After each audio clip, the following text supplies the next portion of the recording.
నటి ఐశ్వర్య మేనన్ ఇటీవల థాయిలాండ్లోని కో సామ్యూలోని season grill and beach బార్లో తన పుట్టినరోజు విందు నుండి ఒక ప్రకాశవంతమైన ఫోటోను ఇన్స్టాగ్రామ్లో పంచుకున్నారు. తెల్లటి దుస్తులు ధరించి కెమెరా వైపు నవ్వుతూ సంతోషంగా అలాగే రిలాక్స్గా కనిపించింది.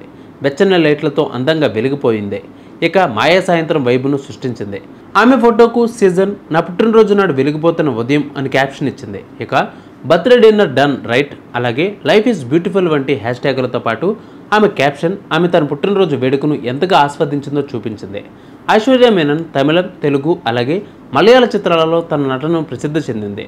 ఆమె తన కెరీర్ తమిళ చిత్రం కాదలిల్ సోదప్పవదు ఎప్పాడిదో ప్రారంభించింది మరియు తర్వాత యాపిల్ పిన్నెలో కనిపించింది. ఆమె తమిళ పదంటూ అలాగే నాన్ సిరితాళ్లలో తన నటనతో ప్రేక్షకులను ఆకట్టుకుంది. ఆమె ఆకర్షణీయమైన స్క్రీన్ ఉనికి మరియు నటన నైపుణ్యాలు ఆమెకు నమ్మకమైన అభిమానుల స్థావరాన్ని సంపాదించుకోవడానికి సహాయపడ్డాయి. ఈ ఫోటోలకు నెటిజన్లు తెగ షేర్లు కొడుతున్నారు. పుట్టినరోజు శుభాకాంక్షలు తెలుపుతున్నారు ఫ్యాన్స్.